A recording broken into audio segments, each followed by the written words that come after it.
My name is Emily. This year marks the 13th year of my marriage to Tom, a civil servant, but we have yet to have children. After graduating from high school, I started working at a daycare service for the elderly and obtained a caregiver certification while working. I met Tom because his mother was using the daycare service I was working at. I occasionally saw Tom when he came to pick up his mother from the daycare, but our interactions were mostly limited to greetings. I remember him as being a quiet person who didn't talk much. However, one day instead of Tom, his younger brother John came to pick up their mother. John, who is more outgoing than Tom even at first meeting, said that his brother liked me and asked if I would go on a date with him. Initially, I refused, but John spoke loudly and I agreed to go on a date so as not to let my coworkers overhear. I was young, and I had never been asked out on a date before, so I might have been swept away. The dates with Tom weren't particularly lively in terms of conversation, but I was comforted by his kindness in always taking me wherever I wanted to go, and when he proposed, I accepted without any discomfort. Looking back, I realized that I was working right after high school, immature in society, and convinced that getting married was happiness. Tom, what should we have for dinner tonight? Anything is fine, Tom answered without looking at me, seemingly bothered by my question. How about we meet after work today and go shopping together? I wonder, but I might have to work overtime. He doesn't say it clearly, but it's obvious that he doesn't want to go. Understood. Then I'll go by myself. In the early days of our marriage, I would have persisted a little more, but Tom always gives vague answers, making up various reasons. It's not easy to make a decision. Yes, Tom is characteristically indecisive. This indecisiveness wouldn't have been a problem if it was just between us, but there was always someone who intervened and made decisions for Tom. It was John, his younger brother. John works for a well-known publishing company. Thanks to his excellent communication skills, he is expected to become the next editor-in-chief. John graduated from a higher-ranked private university than Tom. Moreover, because he had a strong sense of self, he seemed to be relied on more by his mother than her eldest son, Tom. When his mother's need for care advanced and it became worrisome to leave her with just day services, John said, "We have the fortune our father left. It would be better for our mother and reassuring for you, brother, if she enters a care facility for the elderly. I have arranged everything." And just like that, with almost post facto approval from Tom, his mother was swiftly admitted to the facility. Isn't it necessary to consider our mother-in-law's feelings? I felt uncomfortable with John's overbearing approach and subtly expressed my opinion, but Tom responded cheerfully. "I think John must have listened to her, so it's probably fine." He probably didn't want to stir up trouble with John. However, seeing Tom always being swayed by John, I couldn't help but feel pity. About 3 years into our marriage, Tom and I started discussing the idea of building our dream home, something we had hoped for since we first got married. But whenever I consulted with Tom about something, he would respond with, "Well, it's probably fine," without making any decisions, making it hard for us to make progress. Then, when John found out we were planning to build a house, he started to visit our apartment frequently. "This is absolutely the best location." Or, "I'll introduce you to a construction company I know." Even though we didn't ask him, John took matters into his own hands. Starting to sense something was off, I mustered up the courage to say, "Tom, this is our house. Can you ask John not to interfere too much?" But Tom responded, "John has good taste and a lot of connections, so it's fine to leave it to him," completely ignoring my concerns. Seeing Tom's attitude, John's suggestions began to escalate, as if he was the one buying the house. "About the home loan, there's nothing more foolish than paying too much interest. You don't have kids, so I think you should put all of Emily's salary towards repaying the loan." John always speaks as if he has the right to decide. I could not agree with him getting involved even with a home loan, so I gently countered. It's tough to put all of it towards the loan. Besides, I'd like for the loan to be something that the two of us handle together. But John quickly retorted in a sharp tone. "What are you talking about, Emily? It doesn't matter who pays the couple's money, right? Tom's salary will be used for living expenses." Although I understood his point, I was bothered that John was interfering with our household finances. I need to discuss more with Tom. Please, wait a little. John snorted and said, I'm just looking out for you guys. Also, I thought I could help you financially if needed, but fine. If you don't need my help, handle it yourselves. After that, John glared at me a little and then patted Tom on the shoulder. After John left, Tom said with an unsettled look, You went too far. You've made John angry. But this is our home.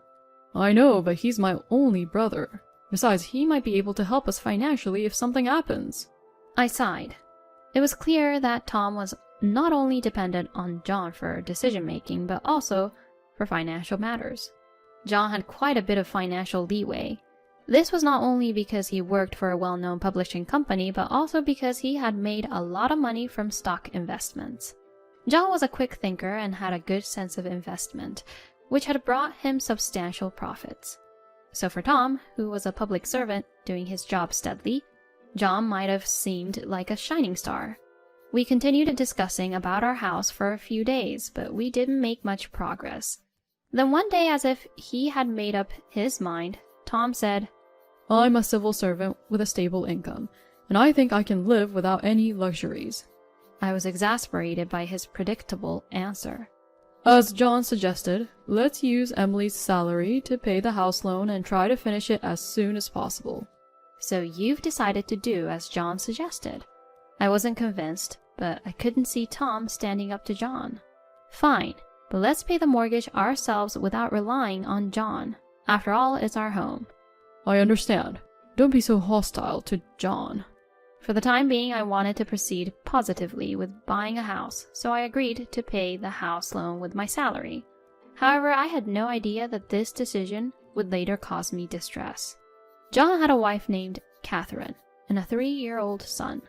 Catherine worked at a city bank, but she has been a housewife since giving birth to her child. Today, they were visiting our apartment as a family. When the couple visits, they always stay for dinner, but they've never brought a gift. To top it off, they always bring their young son along, so I have to prepare a meal for him too. John said while drinking a beer, I'm making enough for us to live on, so I have Catherine focusing on raising our child. Despite Catherine being present, he emphasized my earnings, making Catherine look uncomfortable. Catherine was not exactly friendly, despite her job at the bank. She was also a woman who spoke bluntly, just like John. It must be tough for you too, Emily. Don't you think the salary for caregiving work is too low considering how demanding it is? I was a little annoyed, but tried my best not to show it on my face. Well, yes, but it's a job that's needed in society. Working for others is what fulfills me. I would absolutely hate it, Catherine said with a smug face. Although I thought she had no right to say such a thing, I swallowed my words and held my tongue. Then Catherine, as if to rub salt in the wound, added, Being a housewife is the best. Once you send your husband to work and your child to school, it's your own time. Why don't you try having a child again, Emily? I wondered if Catherine was incapable of considering how others might feel. Tom and I had undergone infertility treatment twice, but both times ended in failure. Tom and I have decided to let things take their course regarding children. We have some savings and we're planning to build our home. I managed to respond with a forced smile.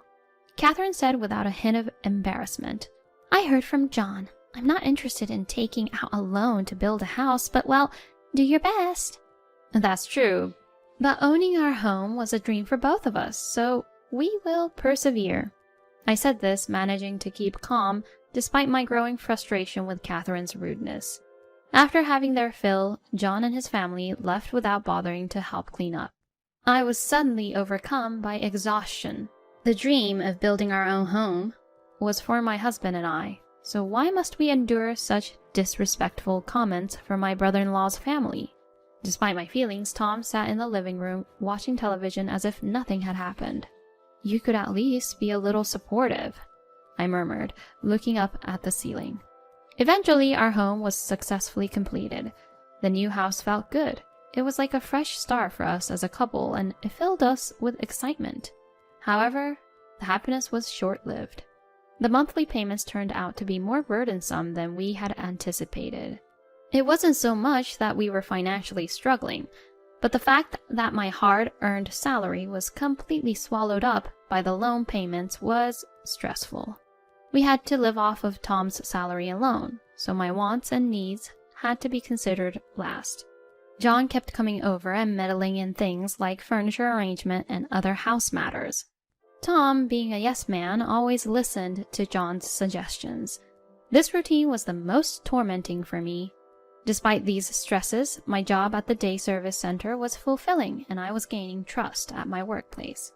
There, I was promoted to the position of field supervisor. With the added responsibilities, my perspective broadened and my job satisfaction increased even more.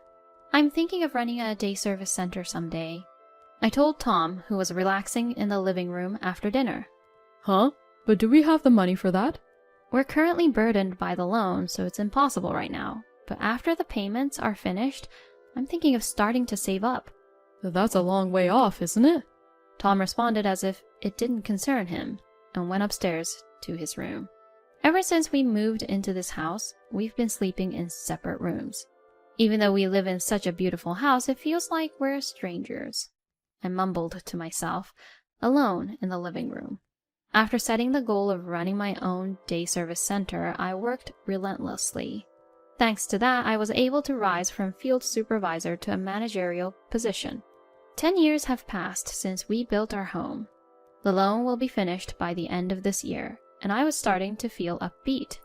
As usual, I finished my work, and when I returned home, I found out that John and Catherine were there. "Oh, welcome. I'm about to prepare dinner. Could you please wait a bit?" I said this, assuming that, as usual, they came to have dinner. Sis, we came today because we have something to talk about. "What is it? You seem so formal." John spoke while looking at Tom. Come on, bro. You explain. I had a bad feeling about this. I've sold this house to my younger brother and his wife. What? I didn't understand what Tom was saying. What do you mean? Emily, weren't you planning to run a day service using this house? I won't allow that. That's why I sold the house to my younger brother and his wife. What are you talking about? I never said I was going to run a day service in this house. While thinking his misunderstanding was too much, I raised my voice a bit. Overwhelmed by my anger, Tom sought help from John. John, you explain it to her. You've been so devoted to your work, Emily, and have hardly paid any attention to the family, right? My brother has always hinted that I was secondary to him. I was dumbfounded at his unexpected words. I've never heard of such a thing. You didn't object when I said I wanted to run a day service, did you? I couldn't say it. You were just one-sided. I'm fine with living a quiet life. That's why I chose Emily, but I don't need a wife who lives for work in my life. I stood there, dumbfounded. Whose words were those? Was Tom this kind of person? Anyway, I bought this house, so third parties should leave. My brother wants to divorce you. At that moment, I understood everything. Tom, who couldn't live without depending on his younger brother, but wouldn't allow his world to be destroyed, and John, who was like a calm man, always thinking about his own profit while skillfully manipulating his brother. You probably don't understand what it was like for me, paying the loan every month with all of my salary of $150,000. I bit my lip and spoke. At that moment, Catherine, who had been silent until then, mechanically said, "For now, we've booked a business hotel near the station for tonight. Please stay there. We'll send you belongings when you decide where you're going." I snatched the hotel ticket from Catherine and dashed out of the house. No one seemed to follow me. I barely remember how I got to the business hotel afterwards.